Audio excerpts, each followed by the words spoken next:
Instead of you, the ego doer, doing the handling, right? Doing the responding. No, no, no. That's not your job. That's not your responsibility. Be lazy. Be absolutely lazy and let the avatar do the handling or responding or dealing with. It's the one. Let it be the one. Be absolutely lazy.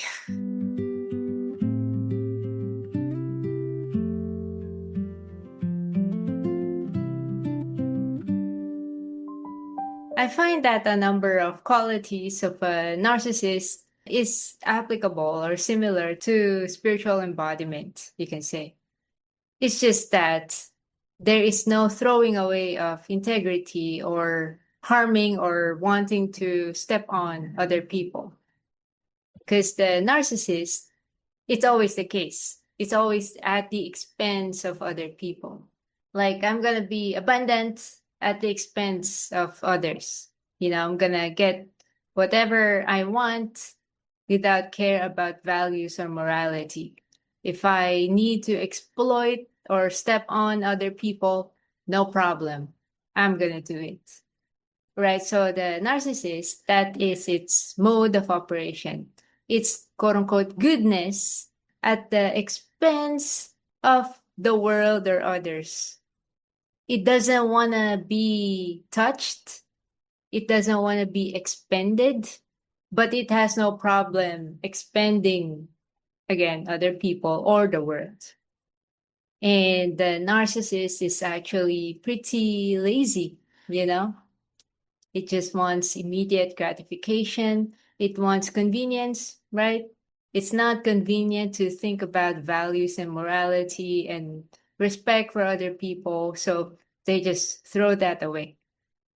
Something that is a hindrance or an inconvenience for their agenda, they just bulldoze their way, right? They just step on that. They're always in using of others. They're always in exploitation of others. Now, being in, you can say, spiritual embodiment, you can say it's, this might be a very controversial topic, but it's basically being a narcissist without expending other people, without throwing away integrity, basically, mm, without using or depending on the external, right? So without treating the external as just mere objects that you can use and abuse. But there is similarity in the qualities. And one of the qualities I'd like to discuss today is laziness. Now, when we take a look at the narcissist, they're lazy, They just want instant gratification. They just want the whole world and other people to bow down to them without doing anything or without, reason. It's just they're just so entitled, right? And when it comes to labor, they don't want that. They rather outsource that. Like, for example, a dude, or let's say when we were kids, we don't want labor. So if we can't find something in the house or if we can't find our stuff, what do? We call for mommy. Mommy, where's my wallet? Right? Where's my toy? Where's my whatever? Where's the ketchup? Instead of expending energy ourselves looking for that object, we just call for mommy because we're lazy. And unfortunately, for a lot of men, that's how they are until they become an adult. They can't find the ketchup, they call their wife. They can't find their wallet or whatever. Instead of them doing the labor of simply finding or looking for it, they outsource that labor to their wife, right? And everything else they don't like to do or emotion they don't want to face, they just project it or dump it on their wife. Now, as I've mentioned in my previous video, the thing is with the awakeness state, is the redirecting from the external to here. So if you're directing that outsourcing to out there, right, exploiting other people and dumping labor onto them instead of yourself, since you don't want to expend your own energy, your own labor, you can say, because that is a depletion, that is a diminishment. And I don't want that. I'd rather dump that onto you. So that's the narcissist, right? So instead of directing that towards the external, we direct it to the avatar, the body.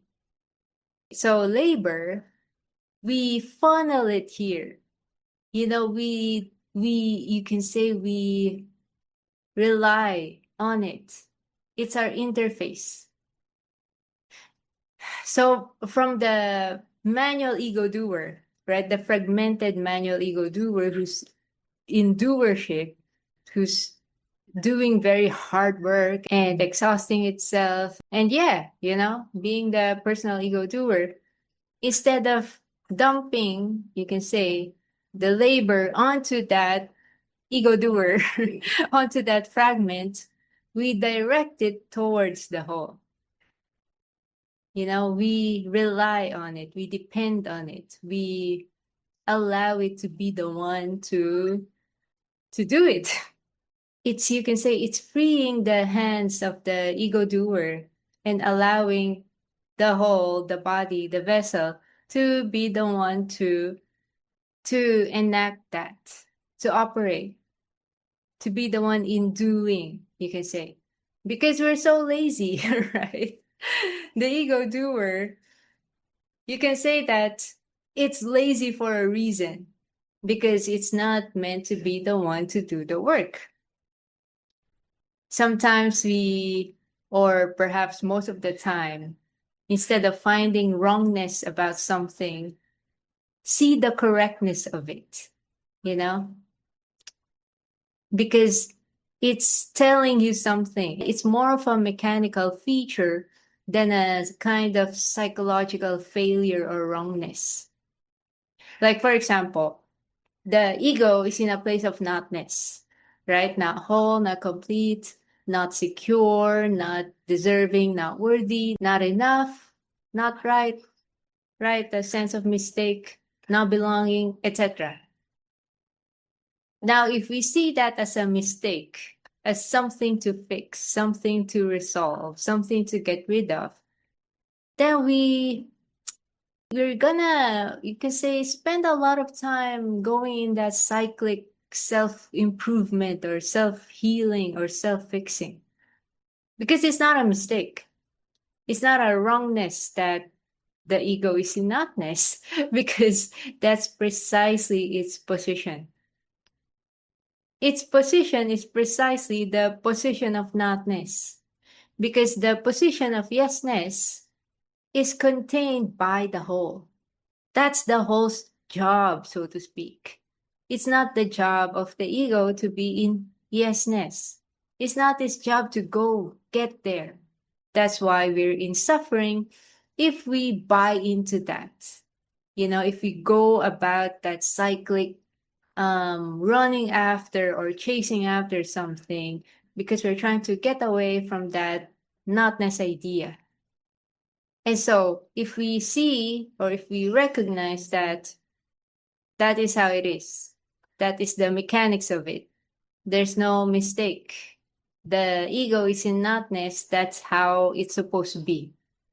The ego is lazy, that's how it's supposed to be, because it's not meant to do the work. The fragment is not meant to do the work, right?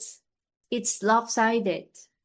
There's the whole here, and all the labor is dumped towards the single fragment. It's unfair, right? So that's that, right? That's why we are so exhausted. There's a sense of just wanting to project and lash out, and we feel like the world is on our shoulders. That's correct. That's not a mistake. Because dumping the burden onto the lazy ego is not the proper assignment, you can say. Now, how narcissists deal with that, unfortunately, again, is they dump on the external, right? They just project it on the external. I don't want to do this, so you do it. I don't want this responsibility, so you take on that.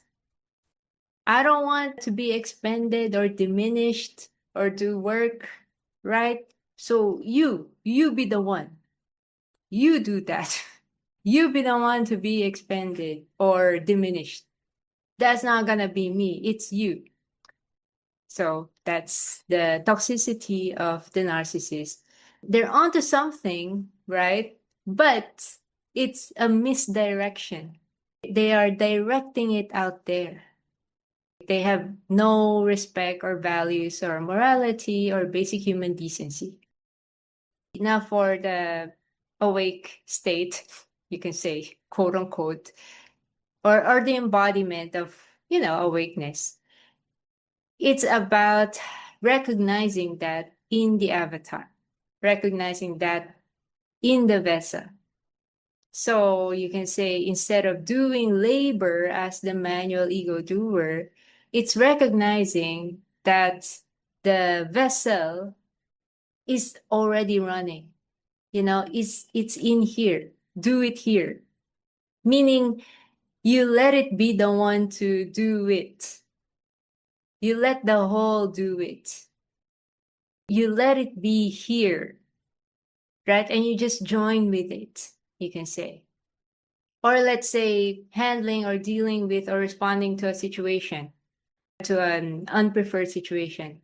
If it's the ego self, if it's the ego doer, how it will respond to a quote unquote negative situation or unpreferred situation is lashing out, right? It's getting angry. It's being a victim and wanting to fight or want to just bulldoze its way and get its way by brute force, or wanting to get back at someone, or wanting to get revenge, or whatever, right? You know how it is. Now, outsource that responding or handling or dealing with from the ego to the whole, to your avatar, to your vessel. Instead of you, the ego doer, doing the handling, right? Doing the responding. No, no, no. That's not your job. That's not your responsibility. Be lazy. Be absolutely lazy and let the avatar do the handling or responding or dealing with. It's the one. Let it be the one. Be absolutely lazy. It's a virtue. As long as you're not dumping it onto other people, but recognizing that there is the whole here that's doing the work, right? Do not abuse the fragment. Basically, leave the fragment alone. It will only feel expended and diminished and victimized and worn down or worn out, or unfair, like it's so unfair, life is so unfair. And then it goes into resentment, it goes into deep victimization and trauma and whatever. And that's how it is, meaning that's correct, right? That's exactly how it is.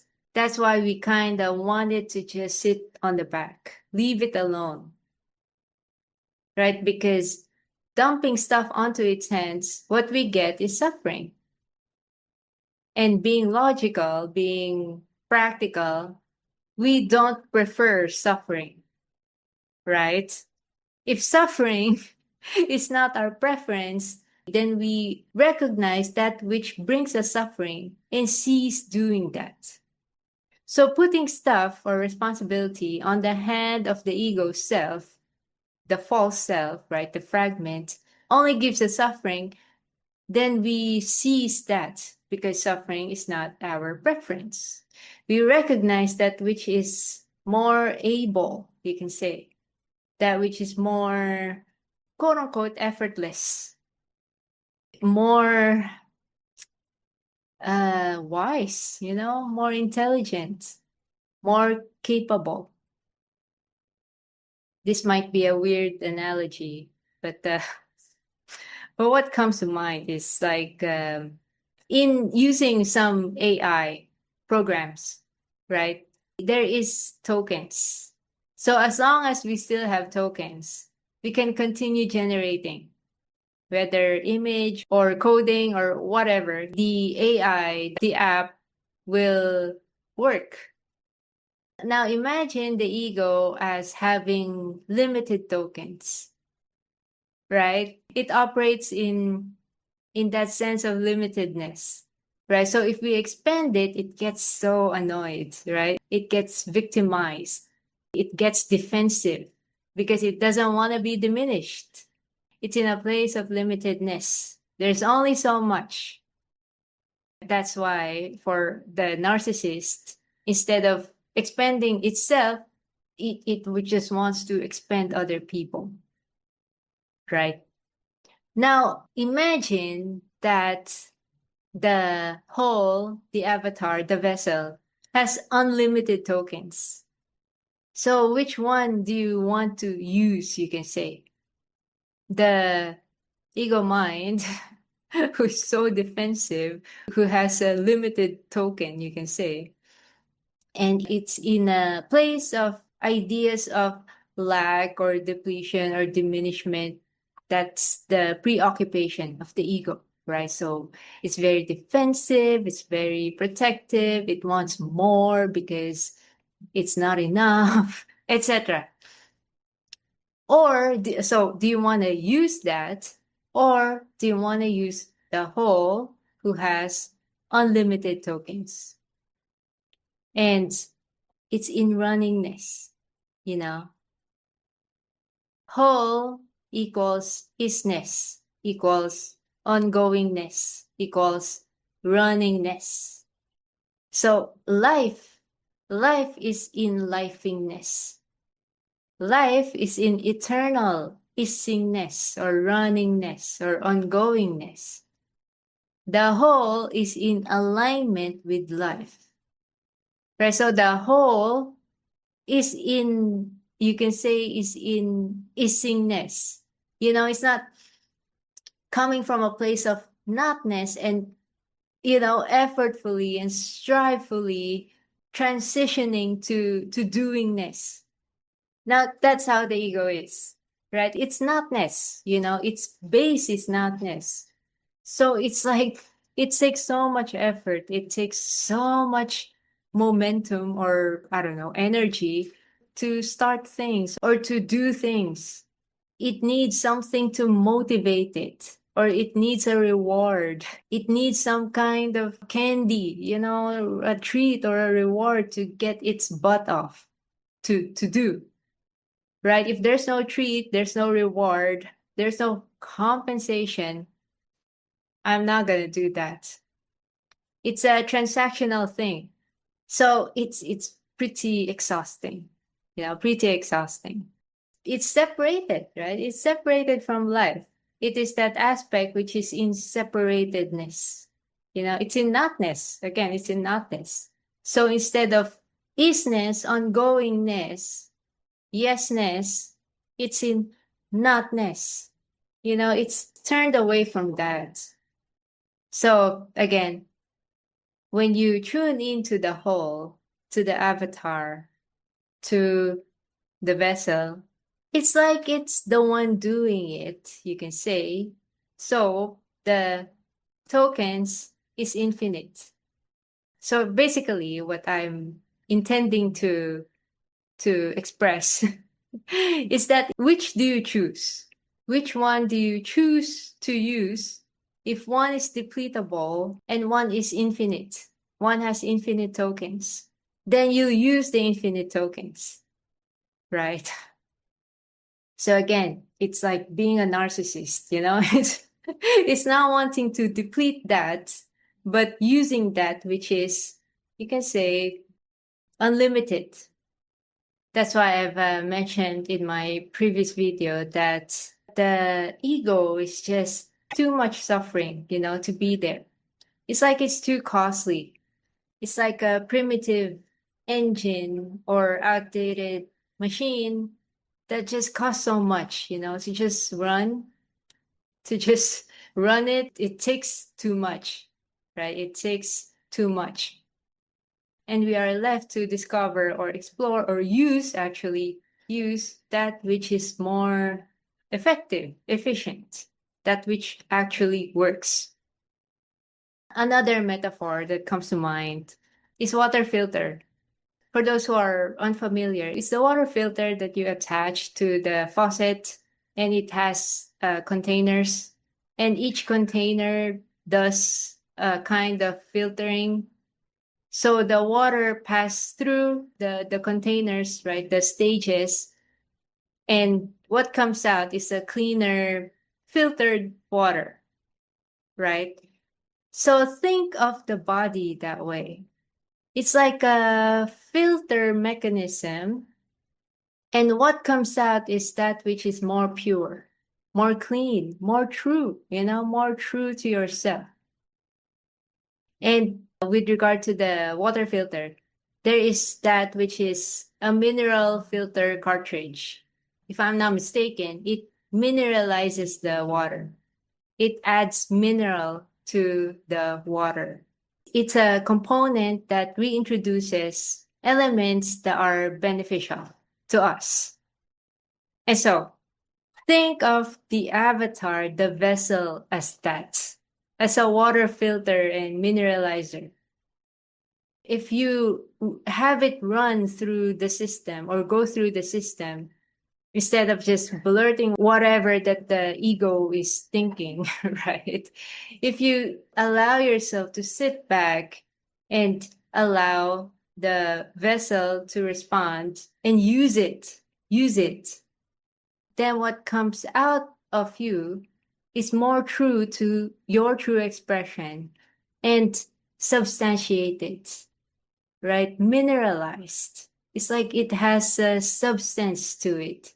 There's a heart to it, you can say. There's an essence to it. There's substance to it, right? When you listen to someone who's just blurting whatever that's in their mind, compared to one who is reflective, or you can say deep, it feels it has substance, right? When you listen to them, there's a kind of richness to it. There's a depth to them compared to you could say, the airhead who is disembodied in the ego mind, right? It's like they're, insubstantial. It's just basically the brainwashing and conditioning of the external, and they're just blurting that out, right? That's why there's the phrase, no filter, when we say, oh, that person has no filter. Oftentimes, it's because that person didn't run through the vessel, didn't use their vessel, and just blurts out whatever judgment, whatever offensive or disrespectful thing that comes to their mind, and just, thoughtlessly or carelessly just vomit that nonsense, right? It's usually very, again, offensive or uncaring, or it's very crude, You can say it's tone deaf. And so that's what happens when we are disembodied and we use the fragment to respond.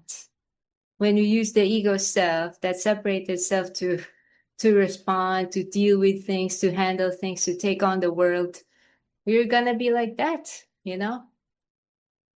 And on top of that, we'll be exhausted.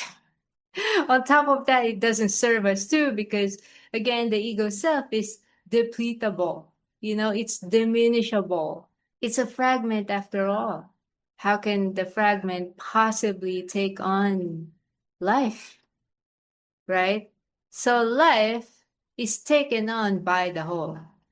Life is taken on that which is connected to it. that which is not separate from it. And that is, again, our vessel, our body, the whole system. Last thing I want to add is that there's the tendency to want to get from here to over there, right? Let's say from ego to this allowing place, to this other state, you can say. And the trick or the trap in that is that most of the time, it's using the ego to get out of ego. But that's the thing, the ego stays in ego. It's kind of like using red to get out of red when red remains in red because red is red. It's like you cannot take out red from redness because that is its position. You see what I mean? It's like getting out of the ego using the ego it's a fool's game. You cannot take a dimension out of its dimension, you can say. And so, what I find more helpful is to remember and both. So instead of either or, it's and both. So let's say an egoic arising arises. Let's say anxiety or a surge of like wanting to lash out, wanting to react or whatever. Have that be related with by the avatar. Right? So it's not denying it, suppressing it, or repressing that, but instead of myopically being in that and then trying to either suppress that or indulge that, have it be related with or to by the avatar. It's kind of like a third party, have it be responded to by the avatar.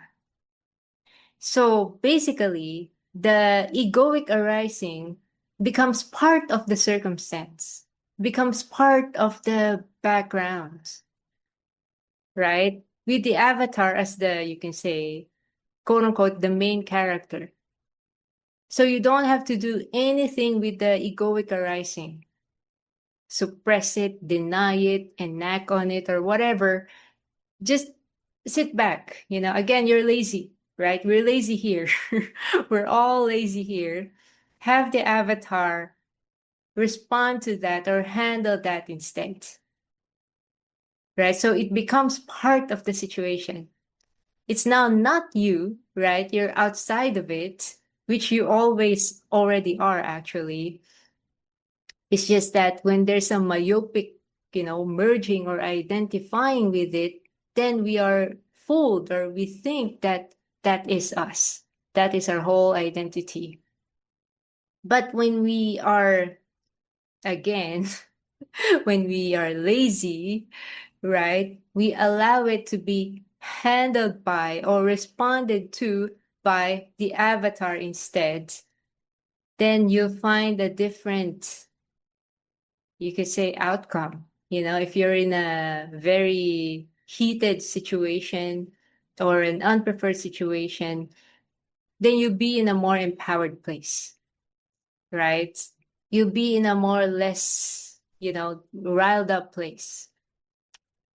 And again, since something is relating with the arising, with the egoic arising, then you're automatically outside of it. You're automatically unmerged with it because there is something that is in relating to it. You're not that. There's something that is in relating to that. So you're automatically not fully or solely merged in it. And so, again, allowing the avatar or the vessel to respond to that, it becomes part of the background, right? It becomes part of the circumstance. That's part of the circumstance. Let's say the external situation is unpreferred, and then there's the egoic arising of, let's say, anger, resistance, anxiety, sense of victimization, unfairness, etc. That's correct. That's how it should be. You can say, let's just put it that way. It's precisely how the ego responds to unpreferred situations. That's not going to change. That's precisely its position, let's say. Now, the difference lies in which do you give the stage to, right? If you give the stage to the reactive ego, then will be that way, right? Now, if you give the stage, if you use the filter of the vessel, of the avatar, then you respond in a different way. So the difference lies in that. It's not exactly what arises because it's probably the same for everyone else. Right? If some unpreferred or negative situation happens to us, it's a no-brainer. Duh. Of course, there'll be an arising of victimization or anger or I don't like this. This is unfair, blah, blah, blah. Because that's how the ego is. That's just how it is. It's like if someone punches you in the face, obviously you're gonna get angry. Obviously you're gonna feel victimized. Who's gonna feel happy about that? That who's gonna like jump in joy or feel good about that? No one, right? So the egoic arising is already a no-brainer. It's not fighting with it or suppressing it or trying to deny it or doing battle with it or saying that it's wrong. You shouldn't feel that way. That's not right. You shouldn't have that feeling. It's it's so unproductive. It's such a waste of time to be doing that or going in that psychological nonsense. It's not a mistake. That's just how it is.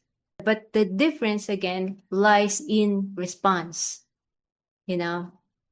So there's no more arguing with the ego position, right? It's the way it is. And since it's the way it is, it's up to us to use that or use the whole.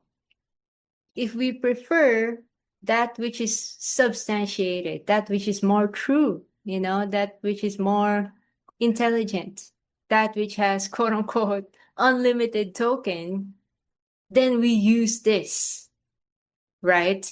We let it be the one to live life because in reality, this is its life. We're in physical reality. Physical is a physical. So the physical vessel is far more connected, far more intelligent here than the ghostly ego mind, which only wreaks havoc, which only causes destruction, which only causes offense, which only wants to expand other people to benefit itself. It's very fragmentive, right? So it throws away morality, it throws away virtue, it throws away integrity just for its benefit. So fragment is a fragment, right? It's precisely how it operates because it's a fragment. And so that's why it is up to us. It's up to our choice. The body is our treasure, you can say. It is here, you can say it's the quote unquote, the arrival point. You know how the ego wants to arrive at something or get there or reach that or arrive at that. In reality, it's here. Instead of coming from that place of notness and wanting to get there, wanting to arrive at there, it's coming from a place of arrivedness, you know, and letting arrivedness live life or respond, be the one to respond to situations.